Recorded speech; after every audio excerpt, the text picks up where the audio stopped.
السلام عليكم ورحمة الله وبركاته. وأنا جاي مصلح يري official يوتيوب حلقة وإجتها أنا سوى مصلح يري official يوتيوب. لما أنا مستمع ليدلور بوجوكتان وين السلام عليكم ورحمة الله وبركاته. وعليه سوما ليتكونول بل يدبت ميلول بوجوكتان حروا جور سوماليات أو قصير ودعدي أو دبير خبصدي حريين كان داب جوكتو ayaa maanta gurigayga soo booqatay gabadha Soomaaliyeed dibkeeda iyo wixii ay soo martay iyo wixii ay ku dhacay ay iga sheekaysay ruuxantii aan ahaanteedii waa ka danqaday waa gabar Soomaaliyeed waan ka danqaday si aad ah inaan ka danqaday gabadhaas ayaa waxay dhahday maslaxo waxaan rabaa ama Soomaaliyeed in ay ugu wadaagto dibka ay ugu dhacay سبب جبر الصوماليات أيضا الكاس أودعين أو يقول تصارحاتان ومن الصوماليات عن كعصنا يا هذه إنا إلتليان يعني كومنت أو يعني إلتليان لتلنتو لا أنقاطه كتب به إلى أي إلتليان إنا الكاس أنا قاطع يا ربا سو من كتب كي يقولوا من الصوماليات أو مدكتا عين ربا هذه وجبر الصوماليات أو كل العالم كذاب وكل كان ولا عليه الصوماليات وحن رباه إن أمريكا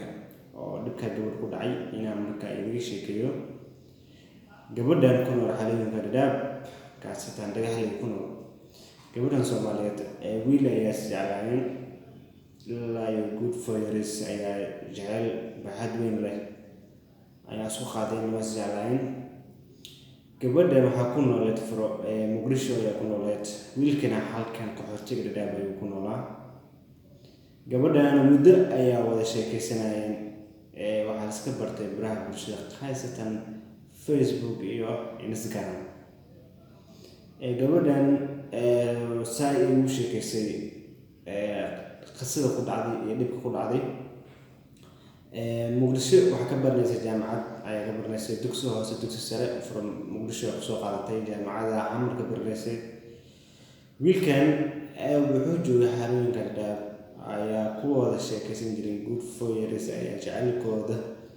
socday gabadhan wiilka markii jeclaan waxay ay dhahday wiilkan guur ayuu soo bandhigtay inuu baxayo يعني قحوتي اللي قاعدة أو صعدة وطن كندا أو بوفس نهار ومري جودي إنه صادونتو أي بلانته هذه جودي ودونته غير كلام بركي موسيقى معمودي يا لام بركي سيئة هذا موسيقى معمودي بس فهم وين حال جودي إن جامعات أيا كوجتا جامعات برنسا كتبنا تركيا رمعنا ولدنا جودي إن هذا جودي أرموهن maamadii iyo wiilkii arin xasaasi ah dhamartay saayid ii sheegtay wiilkii oo loo diiday gabadhii arin yar ku yar dhacday soo wiilkii gabadhii wiilku loo diiday gabadhana wiilka wuxuu jeceshaa si dhab ayaa u jeceshahay wiilkina wuxuu u sheegay inuu baxaayo oo kale u jeedo oo fly yahay oo flygiis wax yar uu ku soo haray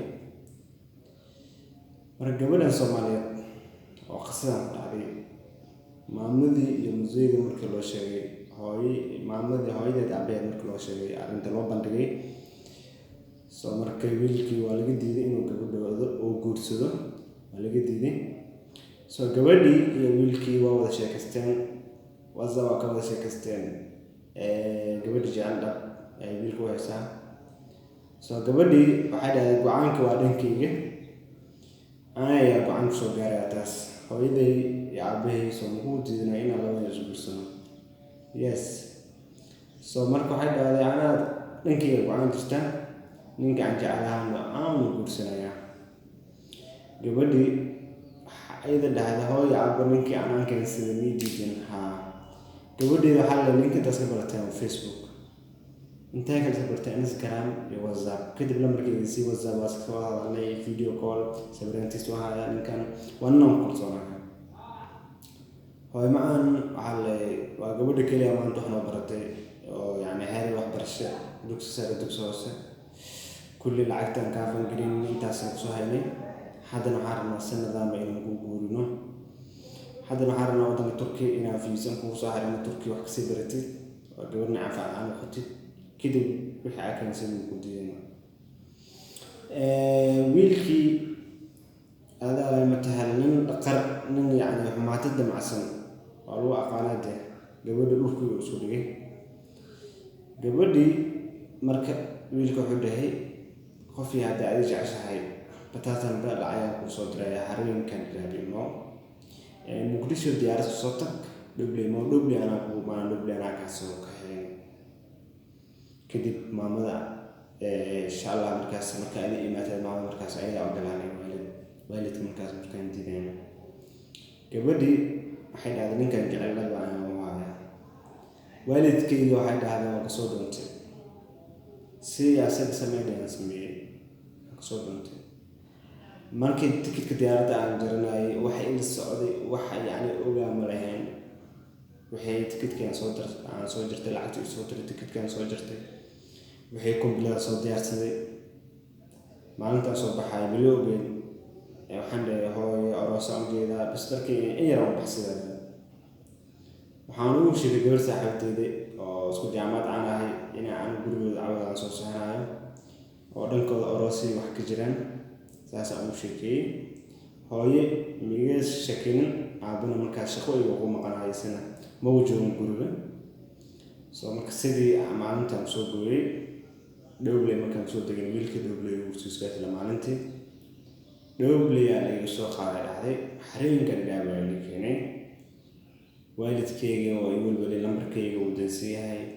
kadib hooyadii aan la hadlay arrintii aan sheegay wixii waxa uu sheegay wiilkayga joogaa Kenya joogaa oo wana wad qabaan lahay waalidiinteedii iyo walaalahayga waa ay u xumaadeen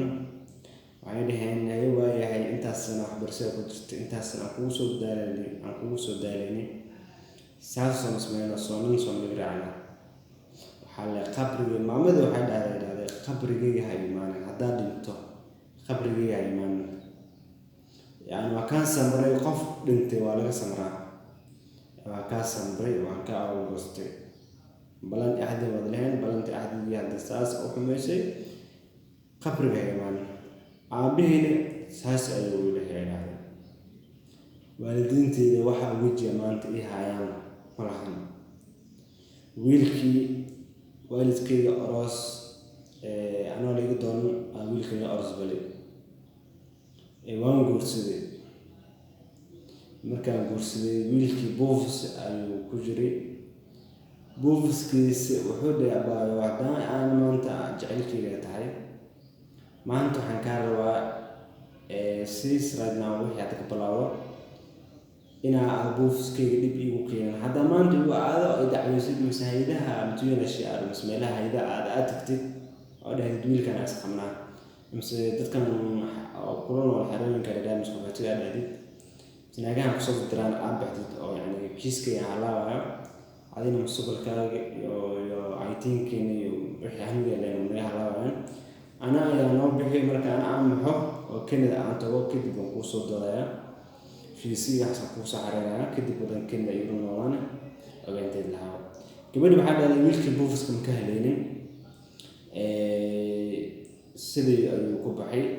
asagoo u hayo hal wiil ayaa u dhalay soo markii wiilkii markuu tagay wadan Canada oo wadan Canada u tagay uu soo wacay waxa uu dhahay waan tagay wadan Canada ayaan joogaa maalmihii ugu horreysay lacag soo diray bilihii ugu horreysay 3 bilood 4 bilood uu joogay lacag soo diray kadib wiilkii wuu isbedelay WhatsApp-kii blog iga saartay Facebook-kii blog iga saaray Instagram-kii blog iga saaray meel aan kala xiriiray malahan Kenya aan joogo waxaan waxaan ka garanay malahan ehel qaraabo aan garanay malahan guriga asagii oo ku aroos galay yani aan ku noolnahay waxay dhahdeen guri kale oo guri kale u dijiyay si haata wiilkii lambarkiisii WhatsApp blog u saaray meel walba aan kala xiriir la blog u saaray hadda ehelihiisa hataa may barin hataa ugu dacwan lahaa wiilkiina saano iyo yeelaha haddaan dhihi lahaa ehelihiisa ma garanaa may barin. So marka waan wareegay meel aan kala xiriiraan waaye meel walba waa iga soo xiriirtay hay-adihii aan u tagay dhibkayga aan u sheegtay hay-adihii marka dhibka aan u sheegtay wiilkii meeshuu degan yahay gobolka Kanada ka joogo iyo meelihii waxa laga qoray. So marka anigu waalid aan ka dhistay ehel aan ka dhistay waalidkayna muu bandhigi kariyo ninkii shalay aan raacay ayaa saan i garan ma dhihi kari. waxaan wacay wiil walaalkayga oo askari Soomaalka ah Muqdisho jooga ayaan wacay arrintii aan bandhigay walaal saan ay u dhacday bakeentay lahaa. kadib wiilkii maamadu u sheegay hooyadii iyo aabihii u sheegay markaas waalidiintii way soo waceen waxay dhaheen arrintan inaan kugu dhacayso waa weyn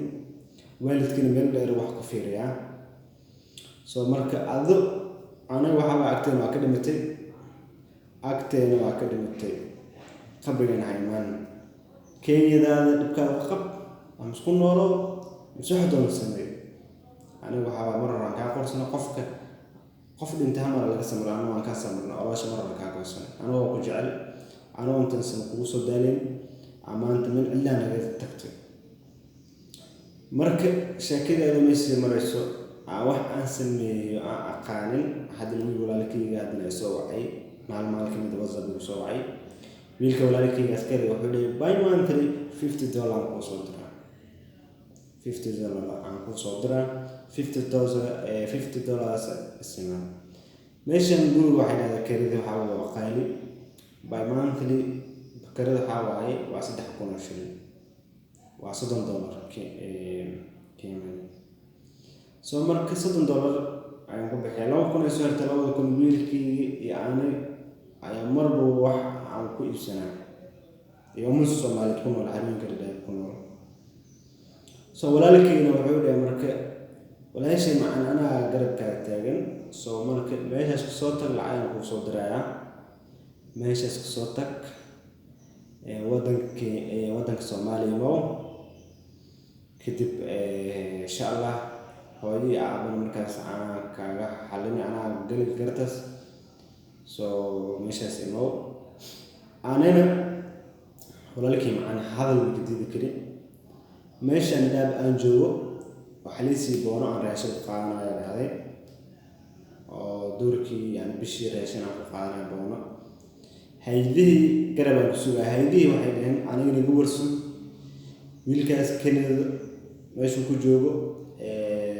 Toronto waxay dhahday wiilkaas wuxuu joogo Canada Toronto ku jooga wixii dhigtiilka dhina laga qoray. So marka haydii waxay dhaheen aniga nagu warsu inta aan kaaga helin sax wiilkaas meel aan ku soo xubsanayno waa ina xarunka Dadaab aad joogtid inta wiilkaas meel aan ka saarayno awsheeda caalamka ayaa u haydii oo dhigtay haydiina waa ii maqayeen walaalkayna wuxuu leeyahay within this month waa ina soo baxda lacagta ticket diyaarta ku soo dhacay wax walba qarashkii waan ku soo diray soo bax. marka walaalihii Soomaaliyeed waxay dhaheen gabadhan walaalihii Soomaaliyeed dalid mid ku nool ma walaalkay hadalkiisa qaataa oo Soomaaliya iska aada mise haydii aan ka warsugo haydii oo ii maqan human rights ay maqan dhahday hay'adda loo RCK jirto oo bini'aadanimada u dood human rights kiiskii heesa human rights ii maqan ayay waxay bishinta ka dhamaanaysa lagu warsu kiiska safaaradda Kanada geynana safaaradda Kanada ayaa marka la hadlaysa ku Toronto joogan Toronto marka ku safaaradda tagaan wiilka meeshii Toronto ku joogo waa la raadin. So marka wixii xaq ku leedahay wixii waxay dhaheen meesha kiiskaada kala soconay hay'adda human rights RCK war aadin jawaab aan ku sugayaa. marka ma walaalkayga ma hadalkiis qaataa oo iska baxaa mise hay'adii ayaa warka sugaayo inta kiiskayga ka dhamaanayo wadanka Kenya isku jooga. marka ummadda Soomaaliyeed meel walba joogtaan waxay dhaheen gabadha Soomaaliyeed oo ku dhiban xarunka Dadaab oo ku salacsan amaantan meel aan ku carartana haysan waalidkeena naceen oo waalidkeena dhaheen haddaan aan dhiman qabrigana soo istaagin maamadii musiga saas dhaheen oo nin garataan only walaalkeeda saas u leeyahay habaan batatan soo bax aydan kiiskeeda oo hay'adihii dhan wada hayaan iyo ruuxa wada hayaan soo marka talada walaalkeeda ma qaataa mise hay'adihii ma ka warsugaa Soomaaliyeed gabadhaas ayada insha Allah jawaab ay sugaysaa nin wal fikirtiisa qaybta hoose commentiga wasa YouTube-kayga Maslaxyada official soo qora kulli ayadana akhrisan doontaa taladiina waa qaadan doontaa Assalaamu calaykum waraxmatullaahi wabarakaatuh dhammaan Soomaaliyeed waa idin wada jeclahay soo dhawaada YouTube-kayga channel-kayga mar walba waxaan jeclahay Soomaaliyeed dib ka haysto wixii ay markaa cawsho tabanaya in aan markaas aan soo jeediyo fikirtaanteeda soo marka walaalihii Soomaaliyeed waxaan leeyahay door wanaagsan ana door ay tahay door wanaagsan ay leeyahay gabadhaas jawaab ay sugaysaa insha Allah qaybta comment insha Allah noo dhaafaa dilaanaa